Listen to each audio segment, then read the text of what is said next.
जी investor, जैसा मैं मेरी कोशिश रहती है कि मैं आपको किसी कंपनी के बारे में डिटेल एनालिसिस करूं। तो आज की जो कंपनी है मेरे को बड़ा इंटरेस्टिंग लगती है। और अगर मैं आपको बताऊं तो कुछ मतलब बड़े ही अच्छे रिटर्न्स बना के दिए हैं। और अगर मैं बात करूं तो ये जिस स्पेस में काम करती है, मुझे ऐसा लगता है इस तरीके की कंपनी का फ्यूचर सिक्योर है भारत में स्पेशली, और भारत की ही कंपनी है। India based manufacturer and exporter है मेडिकल डिवाइसेस का। और अगर मैं कंपनी के नाम की बात करूं तो कंपनी का नाम मैं अभी थोड़ी देर में रिवील कर दूंगा आपके सामने। एक्चुअली इस कंपनी में मेरा अपना एक पर्सनल इंटरेस्ट है। एज सच मैंने अभी अपनी कोई बाइंग नहीं बनाई है, लेकिन आई फील कि मार्केट में जिस तरीके की करेक्शन चल रही है, अगर थोड़ा सा ये और करेक्ट होता है तो मैं इसमें अपनी बाइंग बना भी सकता हूँ या नहीं भी बना सकता हूँ। बट इट डजेंट मीन कि अगर मैं कोई शेयर बाय नहीं कर रहा हूँ तो मैं आपको ना बताऊँ। अगर आपको लगता है कि ये जो मेरा एनालिसिस है ये अच्छा है, और आपको लगता है ये थोड़ा सा आपके लिए वैल्यूएबल है जो मैं आपको बता रहा हूँ, तो आप अपनी पोजीशन बना सकते हैं। बट अपने जो एडवाइज़र वगैरह उनसे बात कर लें। उससे पहले तो आई सजेस्ट कि ऐसे कोई भी रैंडम डिसीजन ना ले मेरी वीडियो को देख के। और हाँ, आपसे एक रिक्वेस्ट और है कि अगर आपको कंटेंट एट द एंड अच्छा लगता है तो आप चैनल को सब्सक्राइब करें, ताकि आपको मार्केट में ज़्यादा से ज़्यादा सीखने को मिले, प्लस इस तरीके के शेयर के बारे में डिटेल एनालिसिस मिले। प्लस आप जो है ज़्यादा से ज़्यादा कंपनियों का जब एनालिसिस करते हैं तो आप जो है और अच्छा फील करते हैं, और आपको एक पर्टिकुलर इंडस्ट्री के बारे में एक जानकारी होती है कि इस पर्टिकुलर इंडस्ट्री में कंपनीज का क्या पी चलता है, जो मैं कंपनी बाय कर रहा हूँ क्या वो इंडस्ट्री के पी से कम पे है या ज़्यादा पे। तो कई सारी चीज़ें आपको समझने को मिलती हैं। तो दोस्तों, ज़्यादा समय ना बर्बाद करते हुए इस कंपनी के बारे में बात कर लेते हैं। कंपनी का अगर मैं प्रोडक्ट पोर्टफोलियो की बात करूं तो मेडिकल डिवाइस जो है वो बनाती है ये company. Product portfolio comprises of more than 130 SKUs of medical devices in the product vertical of infusion therapy and, और सारे कई सारे जो है उसमें वर्टिकल्स हैं, उसके बारे में हम बात कर लेते हैं। तो ये एक्चुअली मेडिकल डिवाइसेस बनाती है इन इन वर्टिकल्स के लिए, और 130 SKUs हैं मेडिकल डिवाइसेस के। तो मैं कुछ स्क्रीन पे देख रहा था, कंपनी की साइट पे ही था, तो मैं आपको बता देता हूँ कि जो वर्टिकल्स हैं उसमें ऑन्कोलॉजी, उसमें इन्फ्यूज़न थेरेपी, उसमें कार्डियोलॉजी, उसमें यूरोलॉजी, उसमें एनेस्थीसिया, उसमें रेस्पिरेटरी केयर, उसमें डायलिसिस, उसमें सर्जरी एंड वुंड ड्रेनेज, उसके बाद ब्लड कलेक्शन सिस्टम, उसके बाद ब्लड मैनेजमेंट, कोविड केयर और अदर्स। तो दोस्तों, आपने देखा होगा जब आप कोई लैब पे टेस्ट वगैरह करवाने जाते हैं तो आप देखते होंगे कि उसमें ना सैंपल लिए जाते हैं ब्लड टेस्ट के। तो वो सैंपल जो है उसमें आपका जो जिसमें वो सैंपल लिए जाते हैं, ये इस तरीके के प्रोडक्ट्स को बनाती है। उसके बाद अगर मैं ऑन्कोलॉजी में बात कर लूँ तो let the site get open. अभी ये ओपन नहीं हो रही है। तो इस तरीके के कुछ प्रोडक्ट्स बनाती है इन वर्टिकल्स में। ऑलमोस्ट अगर आप बात करो तो बहुत सारे ये प्रोडक्ट्स बनाती है। तो ऑन्कोलॉजी जैसे मैंने आपको बताया, एनेस्थीसिया, रेस्पिरेटरी केयर, यूरोलॉजी और blood collection, surgery, wound drainage, dialysis, इन तरीके के वर्टिकल्स में ये मेडिकल डिवाइसेस बनाती है। दोस्तों, अगर मैं बात करूं तो प्रोडक्ट वाइज इस कंपनी की सेल क्या है, तो जो इन्फ्यूज़न थेरेपी है वहाँ से इनका 67% का रेवेन्यू आता है। उसके बाद जो ब्लड ट्रांसफ्यूज़न है वहाँ से 10% का रेवेन्यू आता है। एक टर्म है रीनल करके, वहाँ से 7% का रेवेन्यू आता है। उसके बाद अगर मैं बात करूँ अदर्स में जो है 16% का रेवेन्यू वहाँ से आता है। दोस्तों, अगर मैं कंपनी के करंट टाइम पे मार्केट शेयर की बात करूं, if you don't know what market share is, तो मार्केट शेयर दोस्तों वो होता है कि जैसे मान लो आप किसी प्रोडक्ट को लेने जा रहे हैं। मान लो आपको वायर चाहिए, आपके घर में जो है कंस्ट्रक्शन का काम हुआ है, तो आपको जो है वायरिंग वगैरह की ज़रूरत पड़ रही है और आप वायर लेने गए। तो मान लो 100 लोग वहाँ पे खड़े हुए हैं वायर के लिए, और 70 लोग जो है वो केवल जो है आपका हेवल्स या पॉली कैप को ही डिमांड कर रहे हैं। तो इट मीन्स 70% के आसपास, अगर 35% हेवल्स है या 35% पॉली कैब है, या फिर केवल पॉली कैब की ही डिमांड कर रहे हैं 100 में 70 लोग, तो आप ये कह सकते हैं कि 70% का मार्केट शेयर जो है वो इस कंपनी का है। तो दोस्तों, अगर मैं इस कंपनी की बात करूं जिसके बारे में मैं वीडियो बना रहा हूं, तो ये कंपनी का 5 से 6% का मार्केट शेयर है। तो यू वुड से कि ये तो बहुत कम है। बट कंपनी की अगर हम बात करें, जो कमेंट्री है मैनेजमेंट की, वो ये बोल रहे हैं कि आने वाले 3 से 4 सालों में इसको वो 10% लेके जाएंगे।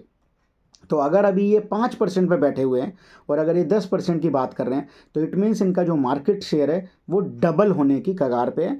मुझे ऐसा लगता है कि ये एक बहुत बड़ा पॉजिटिव है मैनेजमेंट के लिए, और जो इसमें इन्वेस्ट कर रहे हैं अभी करंट टाइम पे, और जिस तरीके की इंडस्ट्री में ये काम कर रही है, तो मुझे ऐसा लगता है कि देखो ये इंडस्ट्री, फार्मा इंडस्ट्री, कोविड आया और भी कई तरीके के जो है आप ये कह सकते हो कि सिचुएशंस आ सकती हैं, लेकिन फार्मा इंडस्ट्री मुझे ऐसा लगता है कभी भी बंद नहीं होने वाली चीज़ है। तो कहीं ना कहीं इनका जो सेल्स वगैरह है वो कंटिन्यू चलती रहेगी। और आपको पता है जिस तरीके से कोविड आया उसके बाद सैम्पलिंग जो है, ब्लड टेस्ट, लैब वगैरह में लोग इतने जाते हैं, तो उसका जो है नंबर्स भी बढ़ गए हैं। हेल्थ इंश्योरेंस भी लोगों ने ज़्यादा लेना स्टार्ट कर दिया है। तो कहीं ना कहीं इस पर्टिकुलर कंपनी को बेनिफिट होने वाला है। अगर हम बात करें मैन्युफैक्चरिंग फैसिलिटीज़ की, तो चाइना, इजिप्ट, इटली और उसके बाद 7 जो मैन्युफैक्चरिंग फैसिलिटीज़ हैं वो इंडिया में हैं, और जिसमें जो टोटल कैपेसिटी है अभी उसमें 1 बिलियन डिवाइसेस ये हर साल बनाते हैं। तो 1 बिलियन का मतलब हो गया 100 करोड़ डिवाइसेस हर साल ये कंपनी बनाती है। उसके बाद कैपेसिटी एक्सपेंशन का भी प्लान चल रहा है कंपनी का।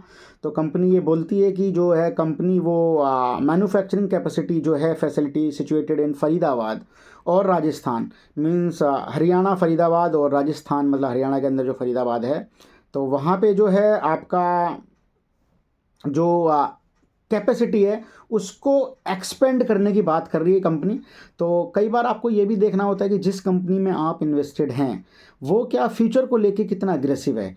वो एक्सपेंड कर रही है बिजनेस को, नए प्रोडक्ट लॉन्च हो रहे हैं वहाँ पे, नहीं हो रहे हैं, और अगर नए प्रोडक्ट लॉन्च कर रही है तो उसके लिए कैपेक्स प्लान है। कंपनी इंटरनल एक्रूवल से वो जो है चीज़ें करेगी या फिर बाहर से लोन लेगी, तो कई सारी चीज़ें मैटर करती हैं। ये with the passage of time धीरे धीरे अगर आप मेरी वीडियो जैसे देखते रहेंगे तो you will get to know कि ये कैसे सारी चीज़ों को मतलब इनका एनालिसिस किया जाता है। तब जाके आप एक जो है उस पर कंक्लूजन पे पहुंचते हैं, तब आपको कंपनी बाय करनी चाहिए। अगर मैं बात करूं तो कंपनी जो है वो एक्सपेक्ट करती है, मतलब कंपनी को ये पूरी उम्मीद है कि कंपनी जो है वो 20% से ग्रो करेगी year on year in FY25, और ये जो परसेंटेज है ये 20% से ज़्यादा भी हो सकती है दोस्तों। अगर हम कंपनी के कुछ फाइनेंशियल्स की बात कर लें तो कंपनी की जो मार्केट कैप है वो 25,000 करोड़ है।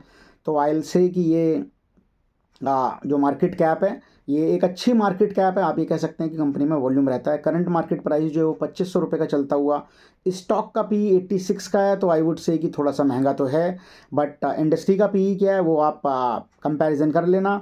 ROE जो है वो 15% से ज़्यादा है, मीन्स ROC 23%, ROE 19%, और FV इसकी जो फेस वैल्यू है वो 5 रुपये की है। दोस्तों मैं कुछ फाइनेंशियल्स में जो मेन मैं कंसीडर करता हूँ कि कंपनी का अगर रेवेन्यू बढ़ रहा है, कंपनी का अगर प्रॉफिट बढ़ रहा है, तो वो ब्रेड ऑन बटर है, और means sorry butter on bread है। तो ये जो है तुम्हारा, अगर मैं प्रॉफिट की बात करूं तो कंसिस्टेंटली ग्रोइंग कर रही है प्रॉफिट, सेल्स भी कंसिस्टेंटली ग्रो कर रही है। और अगर कंपनी की आप फिक्स असेट की बात करेंगे तो कंपनी जो है कहीं ना कहीं असेट्स भी जो है वो एक्वायर कर रही है, और ये आपको कहीं ना कहीं ये दिखाता है कि कंपनी अगर असेट्स में पैसा लगा रही है, फिक्स असेट्स में, तो कहीं ना कहीं कंपनी के प्लान्स जो हैं वो आने वाले समय के लिए मतलब अच्छे हैं और उज्ज्वल भविष्य दिखाई देता है कंपनी का। प्रमोटर्स की अगर हम बात कर लें सितंबर 24 तक जो इनकी होल्डिंग्स हैं, तो उसमें FIIs की जो है वो 12% की होल्डिंग है, प्रमोटर्स की 62% की होल्डिंग है, DIIs की जो है 12.5% की होल्डिंग है ऑलमोस्ट, और पब्लिक की जो है वो 13% की होल्डिंग है।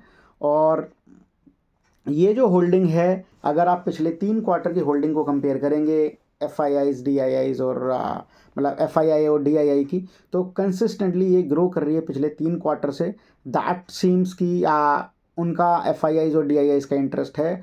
और अगर FIIs DIIs किसी कंपनी में इन्वेस्ट कर रहे हैं तो देखो शेयर का प्राइस कैसे ऊपर नीचे होगा, दैट इज़ समथिंग, इसके बारे में कुछ कहा नहीं जा सकता। बट कहीं ना कहीं उनको ये लगता है, क्योंकि वो हमसे ज़्यादा जो है कंपनी की कॉन्फ्रेंस कॉल में जाते हैं, मैनेजमेंट से इंटरेक्शन होता है, और कंपनी जब कोई प्लान लेके आती है तो ये जो बड़े बड़े प्लेयर्स होते हैं इनकी स्टेक भी होती है कंपनी के अंदर, तो they get to know something in advance जो एक रिटेल को बाद में पता चलता है। तो दोस्तों कंपनी का जो नाम है उसका नाम है पॉली मेडिक्योर, और Indian based manufacturer and exporter of medical device है, और कंपनी एक्सपोर्ट्स करती है मेडिकल डिस्पोजेबल्स और सर्जिकल डिवाइसेस को। तो जैसा मैं आपको पहले ही बता चुका हूँ कि इस इंडस्ट्री में मुझे ऐसा लगता है कि आने वाले समय में 10-15-20 साल, कोविड भी इवन जो है कई चीज़ों को इम्पैक्ट किया उसने। एफएमसीजी स्पेस में अगर आप बात करो तो जो होटल्स रेस्टोरेंट चेन वगैरह हुआ करती थी वो बंद थे। उसके बाद टूरिज़्म जो है वो कहीं ना कहीं इम्पैक्ट हुआ था। लेकिन जो मेडिकल ये जो फार्मा इंडस्ट्री है और जो इस तरीके का बिजनेस है, जो सर्जिकल डिवाइसेज और जो मेडिकल डिस्पोजेबल्स हैं, इसमें तो आपकी ये डिमांड बढ़ जाती है इवन जो है घटने की जगह। तो इस पर्सपेक्टिव से अगर मैं बात करूं तो मेरे को कंपनी बहुत इंटरेस्टिंग लगती है, पॉली मेडिक्योर।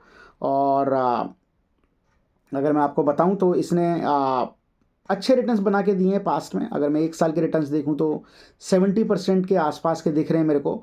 बट मुझे वैसे ही इंटरेस्टिंग लगती है। देखो कई बार क्या है, शेयर का प्राइस उस तरीके से रिफ्लेक्ट नहीं करता है जिस तरीके से आपको उम्मीदें होती हैं, जिस तरीके का उसका बिजनेस मॉडल है। बट अगर आप ऑन ग्राउंड लेवल देखें तो कंपनी बहुत ही मजबूत है, और मुझे लगता है कि आने वाले समय में ये अच्छे पैसे बना के दे सकती है शेयर होल्डर्स को। But again it would not be a recommendation, just मेरा ये कोशिश है, मैं आपको नॉलेज पर्पज़ के लिए वीडियो बना रहा हूँ ताकि आपको इस इंडस्ट्री की थोड़ी सी समझ आए कि मेडिकल जो इंडस्ट्री है या फार्मा जो इंडस्ट्री है वहाँ पे कैसे इसका बिजनेस इतना ईजिली इम्पैक्ट नहीं हो सकता है। और जो नई नई कंपनीज़ हैं वो इसको ओवरटेक करने में भी उनको जो है इसको समय लगेगा, सरपास नहीं कर पाएंगी इतनी आसानी से।